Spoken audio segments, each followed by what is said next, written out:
हमारा कॉन्स्टिट्यूशन, हमारी डेमोक्रेसी जो है इस वक्त दाव पे लगी हुई है। ने हमारे मुल्क का बेड़ा गर्क कर दिया है। सिवाय हिंदू मुस्लिम, पाकिस्तान, राम मंदिर और मस्जिद और ये सारा कुछ जो है उन्होंने 10 साल में किया है, कोई तरक्की का काम नहीं किया है।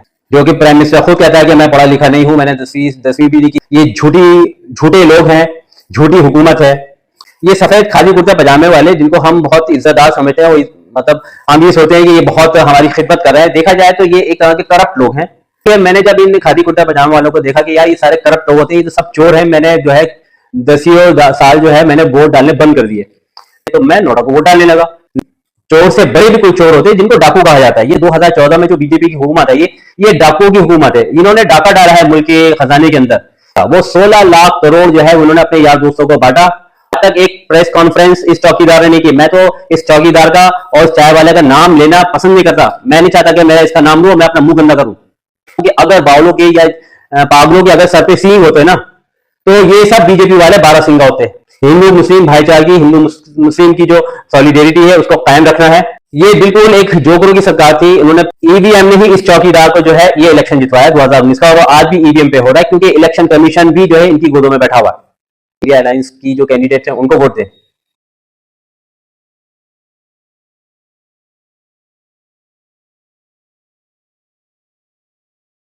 अस्सलाम वालेकुम दोस्तों, आप मेरा यूट्यूब चैनल देख रहे हैं इस्लाम वर्सेस मुस्लिम्स। मैं मोहम्मद खालिद। और सिर्फ इस बीजेपी हुकूमत ने भाषण दिए हैं, लफाजी बातें की हैं, हिंदू मुस्लिम किया है, राम मंदिर और जी बिला वजह की सिर्फ इनकी स्पीच में, इस चौकीदार की स्पीच में सुन लिए, कोई काम की बात नहीं मिलेगी। मैथमेटिक्स के फार्मूले हैं वो भी उल्टे सीधे। सिर्फ नाच गाना किया है, सिर्फ पूरे दिन में 6-6, 10-10 कपड़े बदले हैं इस चौकीदार चोर ने, और कुछ नहीं किया है। वो कपड़े किसके थे? इनके बाप के पैसे के हैं, वो जनता के पैसे हैं। वो जो टैक्स जो सरकारी खजाने में जमा होता है, हम जो अपनी मेहनत से करके देते हैं, वो पैसे हैं जो इस चौकीदार ने अपनी अय्याशियों में उड़ाए हैं। और इसने अपनी स्पीच में सिर्फ हमारे हिंदू भाइयों को जो है वो सिर्फ खौफ दिलाया है कि मैं मुसलमान मुसलमान मुसलमान। अरे मुसलमान क्या कर लेगा भाई? मुसलमान तो 14-15% है, माइनॉरिटी में है, वो मुसलमान कर क्या लेगा? और जहां तक मुसलमान का ताल्लुक मैं बता दूं, मुसलमान दुनिया की सबसे बुज़दिल कौम है। भले यह बात मुसलमान को बुरी लग रही है, वो लगा करे, क्योंकि मैंने कह दिया कि जो कुछ कहूंगा इस चैनल पे सच कहूंगा, सच के सिवा कुछ नहीं कहूंगा। मेरे चैनल को सब्सक्राइब करिए और शेयर कीजिए। और मैं मुसलमान को बुज़दिल यूं कह रहा हूं, बहुत ज्यादा दूर जाने की जरूरत नहीं है। अभी ये देख लिया ताज़ा इसराइल का मामला हुआ है।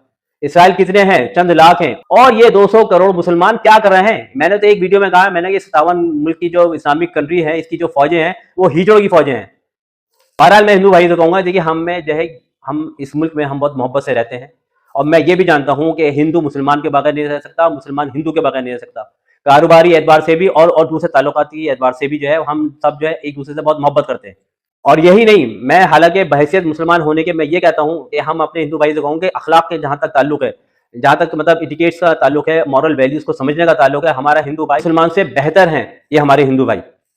और जहां तक मुसलमान का ताल्लुक है, मुसलमान बुज़दिल यूं है, बकौल हजरत अली का एक कौल है कि जब मुसलमान के पेट में हराम लुक़मे आ जाएंगे तो वो दूसरों के लिए हक के लिए तो क्या बोलेगा, वो अपने हक के लिए भी नहीं बोलेगा। और ये बीजेपी की हुकूमत सिर्फ यही करती है कि बस नारे लगवाओ, इनसे भारत माता की जय लगवाओ। मैं देखिए मेरे पास इसका कोई जोर जबरदस्ती नहीं थी। मैं ये नारा लगाता हूँ कि भारत माता की जय। मैं कहता हूँ कि साहब वंदे मातरम और जय श्री राम। ये बताइए, इन नारेबाजी से क्या मुल्क की तरक्की हो जाएगी? हम सब इनकी झांसों में आ रहे हैं, इनके भाषणबाजी में आ रहे हैं और कुछ नहीं आ रहा।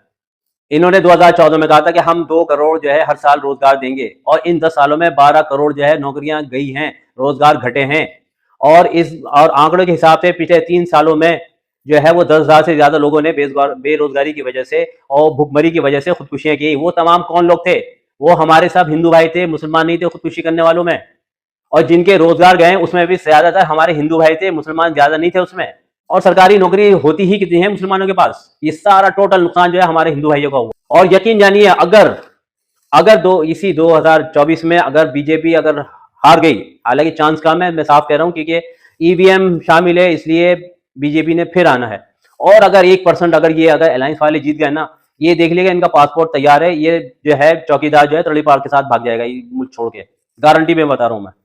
हमारे मुल्क में 400 रुपए का सिलेंडर था, आज 1100 रुपए का है। वो क्या सिर्फ मुसलमान दे रहा है? नहीं, हमारा हिंदू भाई ज्यादा दे रहा है। अगर पेट्रोल जो है 60-62 रुपए था, आज 100 रुपए क्रॉस कर गया है, तो ऐसा नहीं है उसी मुसलमानों के लिए जो है वो 100 रुपए का हुआ है, वो हाँ सब के लिए हुआ है। और हम जो है इस बाउली की स्पीच में आके जो है जज्बाती हो जाते हैं, अनभक्त हो जाते हैं कि साहब इन्होंने 370 हटा दी और इन्होंने जो है जो है राम मंदिर बनवा दिया। ये बताइए, पेट में जब हमारे हिंदू भाई की रोटी नहीं होगी तो ये मंदिर और ये 370 किस काम का। मैं अपने हिंदू भाइयों से गुजारिश करूंगा कि इस नफरत वाले बातों को समझें और हम इन लोगों की बातों में ना आए। हमारे जो सदियों से पुरानी जो वो क्या बोलते हैं गंगा जमुना तहजीब है उसको कायम रखें, अपनी प्यार मोहब्बत से रहें, इसी में मुल्क की तरक्की है।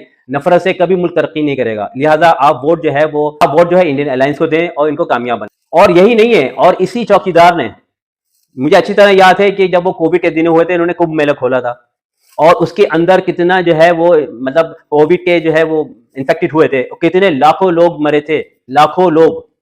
बंगाल के इलेक्शन हुए थे उसमें भी जो है कोविड का बहुत ज्यादा असर हुआ था, उसमें भी लाखों लोग मरे। हमारे किसान भाई जो हमारी ये रैली कर रहे थे इसमें भी तकरीबन 800 लोग जो है तकरीबन हमारे किसान भाई मरे हैं। इन सब का कातिल कौन है? ये यही चौकीदार है। और रही बात ये, अगर हम वो गवर्नर की बात कर माने, क्या वो जम्मू कश्मीर के गवर्नर का क्या नाम था मुझे याद नहीं आ रहा है, जो भी उस वक्त गवर्नर, तो पुलवामा का जो कांड हुआ था वो सिर्फ हमारी इस गवर्नमेंट की वजह से हुआ था। वो सिर्फ एक इलेक्शन इशू खड़ा करना था और पुलवामा में हमारे फौजी भाई मारे गए, फौजी भाई को मरवाया गया है। बहरहाल ये बहुत जज्बाती बातें हैं जो मैंने कह दी हैं। मैं ये अपने कहूँगा कि मेरे को चैनल सब्सक्राइब करें, और कोई बात ऊँच नीच होगी तो मैं माफ़ी चाहूँगा। लेकिन हम लोग इस वक्त बहुत गुस्से में हैं, इस मुल्क को बिल्कुल बर्बाद कर दिया इन 10 सालों में। आइए अब हम मुल्क को बचाएं और मुल्क को एक साथ हम तरक्की की तरफ लेके चलें। शुक्रिया बहुत बहुत।